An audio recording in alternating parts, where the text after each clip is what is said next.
Más orgulloso que negra parida de blanco. Trabajar como negro para vivir como blanco. Está más creída que negra comida del amo. Si viajas a la costa caribe colombiana y te alejas de los centros turísticos, entrando en barrios, mercados o casas donde se vive la cotidianidad real, sin filtros, es muy probable que escuches frases como estas. Claramente no se dicen en debates sobre racismo ni en tono de denuncia. Se sueltan en medio de una charla, una burla o un chisme. Y muchas veces quien la dice es parte de la misma comunidad negra. Y ahí es donde empieza la paradoja. Frases cargadas de historia colonial y violencia simbólica repetidas como si fueran simples refranes o hechos costumbristas. Esto demuestra no solo cómo la falta de memoria histórica nos idiotiza y nos vuelve poco críticos, sino también cómo el lenguaje trae consigo una carga ideológica y la reproduce entre quienes la emiten y quienes la reciben. Si las analizamos con calma, todas tienen algo en común. Colocan lo blanco como ideal y lo negro como defecto, como esfuerzo o como exageración. Por lo que no es solo un decir, no son refranes, son microrracismos y trabajan de la mano del racismo sistémico, que funciona y se camufla en nuestra vida diaria. Pero no se supone que el racismo ya es cosa del pasado y que vivimos en un país mestizo, alegre y diverso. Hoy vamos a cuestionar eso, porque lo que decimos sin darnos cuenta o repetimos por costumbre dice mucho de lo que creemos y mucho más de la ignorancia colombiana. Algunas personas, al pensar en racismo, se imaginan escenas extremas y explícitas, insultos directos, ataques físicos, discriminación abierta. Creen que si no hacen eso, entonces no son racistas. Pero el racismo no siempre es odio explícito, a veces es silencio, a veces es costumbre, a veces es esa frase que nos da risa, pero que encierra siglos de desigualdad. Por eso, entender el racismo como un sistema estructurado, lleno de matices y no como un insulto suelto, es el primer paso para cuestionarlo de verdad. El racismo sistémico consiste en un sistema de normas, prácticas, instituciones y representaciones sociales que producen y reproducen desigualdades raciales. No se trata solo de lo que hace una persona, sino de cómo funciona un sistema en conjunto y se ve reflejado, por ejemplo, en cómo se reparte el poder, quién toma las decisiones, quién aparece en los medios, quién ocupa cargos altos, también en quién tiene acceso a la salud, educación o justicia de calidad. Una de sus prácticas más sigilosas, los estereotipos, que se repiten sin cuestionamiento y se convierten en lo normal. El racismo sistémico opera en nuestro día a día y, como se mencionó anteriormente, lo hace a través de instituciones, como el sistema educativo, por ejemplo, donde se escoge cuál parte de la historia contar y cuál omitir, desde qué perspectiva contarla y qué parte modificar para que entre en la narrativa deseada. El sistema judicial y policial, que enseña cómo tratar a cada raza durante detenciones, quién tiene mayor probabilidad de ser perfilado, acusado o castigado, incluso con pruebas débiles o manipulables. Los medios de comunicación, donde se decide qué cuerpos se muestran, cómo se representan, quiénes son los protagonistas, los criminales, los héroes o los que hacen reír. Todos tienen un rol alimentado por estereotipos. La moda y la estética, donde los cánones de belleza siguen siendo dominados por rasgos eurocéntricos, piel clara, cabello liso, nariz fina y respingada, rasgos que dejan fuera a las mujeres negras de los estándares. E incluso cuando hay aparentes cambios en los estándares, como ha ocurrido en los últimos años con la valorización de labios grandes, caderas anchas y glúteos pronunciados, rasgos prominentes en los cuerpos negros, estos rasgos solo son celebrados en cuerpos blancos y mestizos. Y como estas, hay muchas más instituciones partícipes en la sistematización del racismo. Sin embargo, quisiera proporcionar un ejemplo en concreto que nos pueda ayudar a entender mejor esta cuestión, así como a visibilizar uno de los matices que conforman esta discriminación sistémica y es la negritud femenina. Para este caso en concreto me apoyé en una pequeña charla que tuve con Bati, una estudiante de la Universidad del Rosario, que me comentó sobre una ponencia sobre feminismo negro que hizo hace poco, en la que exponía casos de racismo y microrracismos viviéndolos desde la negritud femenina. Ella hace mención a una autora llamada Patricia Hill Collins, socióloga afroamericana, que expone los tres tipos de mujeres en las que se le encasillan a las mujeres negras. Ella menciona que el racismo sistémico también organiza cómo se representan los cuerpos negros, en especial los femeninos. A lo largo de la historia se han creado estereotipos que deshumanizan y reducen la identidad de las mujeres negras a ciertos papeles fijos. Primeramente tenemos a la mami, deletrado M-A-M-M-Y, la figura de la cuidadora fiel, asexuada y servicial. Este estereotipo representa a la mujer negra como una figura madura, sumisa, protectora y maternal, cuya vida gira exclusivamente en torno al cuidado de los hijos y de hogares de otras personas, especialmente de personas blancas. Es esencial que sea percibida como asexuada, es decir, sin deseos propios, sin erotismos ni vida personal, pues debe estar siempre disponible para servir con una sonrisa.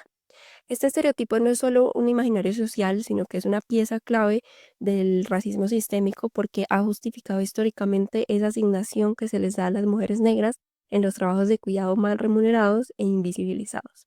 Se espera que estas mujeres se sacrifiquen sin quejas, lo cual refuerza su exclusión de otros ámbitos sociales como la educación superior, el liderazgo y la participación política.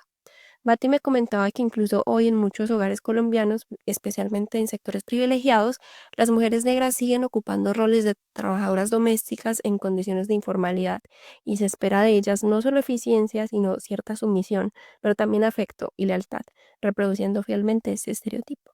El segundo estereotipo es el de la Jezebel, en el que la mujer negra es representada como sensual, inmoral, promiscua y siempre disponible sexualmente.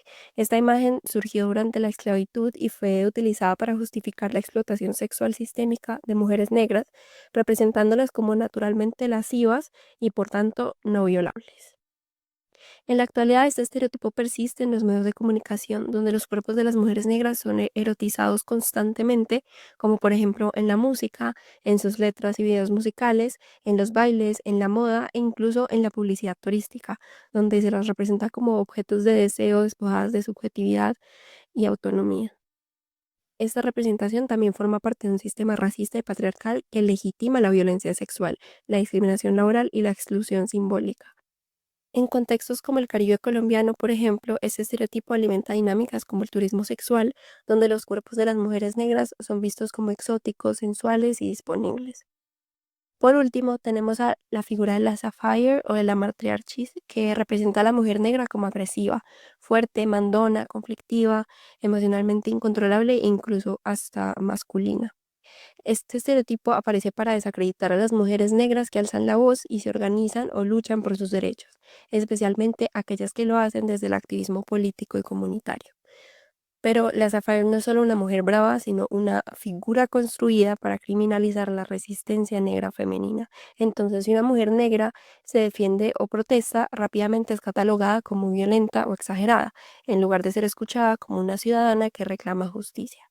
Batty me mencionaba además que este estereotipo también sostiene la idea de que las mujeres negras aguantan más y que son naturalmente fuertes o resistentes al dolor, en contraste con la fragilidad asociada a la feminidad blanca.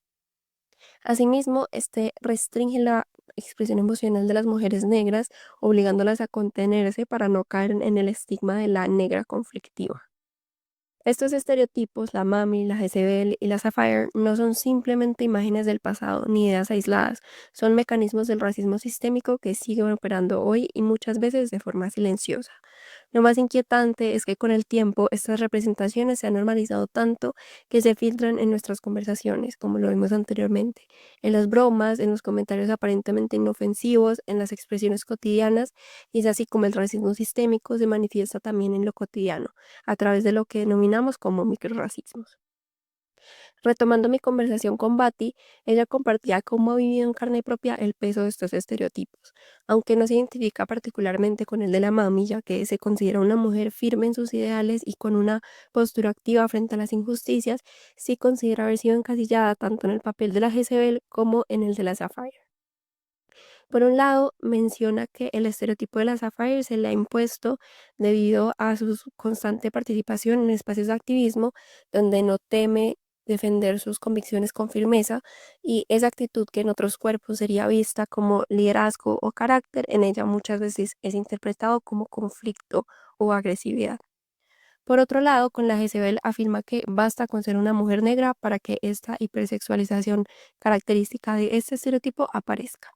Ella afirma que es una realidad que viven las mujeres negras y que el discurso se apropia de los cuerpos negros para que sean sexualizados. Patti me compartió ejemplos concretos de microrracismos que ha escuchado y que a lo mejor muchos de nosotros también hemos escuchado, y estos disfrazados de cumplidos, chistes o dichos populares. Entre estos están el que no come negra no va al cielo, uno de los más comunes. Yo nunca he probado como lo hace una negra, es cierto que lo hacen mejor. o incluso uno que le dijeron directamente a ella, tú debes ser muy sexual porque eres negra. Esos pequeños gestos, frases o actitudes que parecen inofensivas, incluso disfrazados de halago o de humor, como lo vimos en los ejemplos, reproducen prejuicios raciales profundamente arraigados y aunque suelen pasar desapercibidos, su impacto se acumula y duele. Una pequeña reflexión que me dijo Bati y considero que encapsula muy bien un entendimiento correcto de los microrracismos es que los microrracismos no son pequeños porque duelan poco, sino que son pequeños porque se esconden bien. Entonces, cuando los analizamos, descubrimos que sostienen sistemas bien estructurados de exclusión detrás.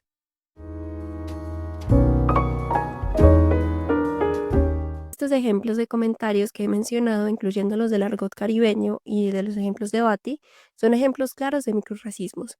Y lo más complejo es que muchos de estos pasan desapercibidos porque están profundamente normalizados y naturalizados en nuestro lenguaje diario. Entonces, ¿de qué sirve saber que existen y están presentes en el discurso si no sabemos cómo identificarlos, si no sabemos cómo cuestionar nuestro propio discurso y el que escuchamos en la cotidianidad? Quiero que esta última sección del podcast se centre en ese reconocimiento y cuestionamiento de microrracismos, que si bien no siempre es sencillo, es el primer paso para crear y reproducir conciencia sobre estos. Estas son algunas claves para lograrlo. 1. Escucha el contexto y quién habla. Uno de los comentarios que Bati ha recibido es: yo nunca he probado cómo lo hace una negra. Es verdad que lo hacen mejor. Este tipo de frase puede surgir en un contexto aparentemente casual, como una conversación en confianza entre amigos o incluso como una supuesta curiosidad. Pero si prestamos atención, no es una pregunta inocente, es una forma de exotizarla, de convertir su identidad en un fetiche sexual y sobre todo viene muchas veces de personas que no tienen un vínculo afectivo real con ella, lo que demuestra una posición de poder y un sentimiento de autoridad sobre su cuerpo. 2. No todo lo que se dice en tono de chiste es inocente. Frases como el que no come negra no va al cielo se repite constantemente en fiestas, círculos sociales, como si fuera parte del folclore. Pero si detenemos la risa por un segundo, notaremos que esa frase convierte a la mujer negra en un objeto de consumo, en un plato típico. Y lo más grave es que muchas veces no se dice con malicia, sino como algo cultural, lo que dificulta que se cuestione.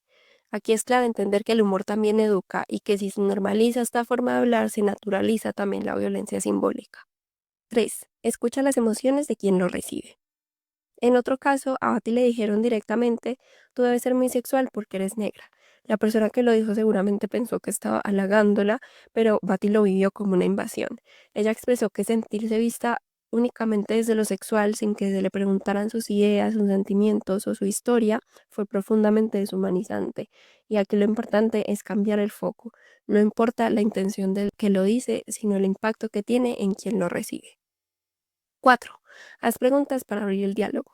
Si alguien repite uno de estos comentarios y tú estás presente, una buena forma de intervenir es con una pregunta que invite a reflexionar. Por ejemplo, si te das cuenta de que esta frase pone a las mujeres negras como si fueran un producto, ¿no crees que ese comentario puede ser ofensivo aunque no lo parezca? Este tipo de intervenciones no busca humillar, sino abrir un espacio de conciencia. Incluso si es a ti a quien se le hace la pregunta, no reacciones a la defensiva. Este llamado de atención no tiene nada personal detrás.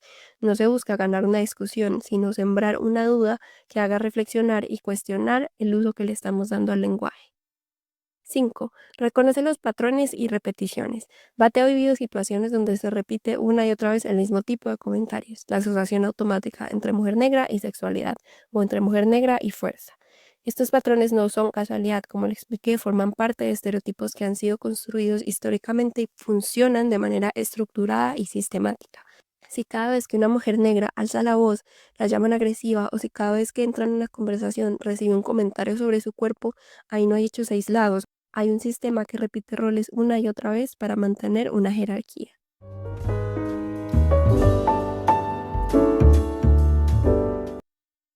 La discriminación no es una sola ni se vive de una sola manera. Ser negra, ser mujer, ser de ciertos sectores sociales o territorios, todo eso complejiza la forma en que se sufre o se resiste a la desigualdad.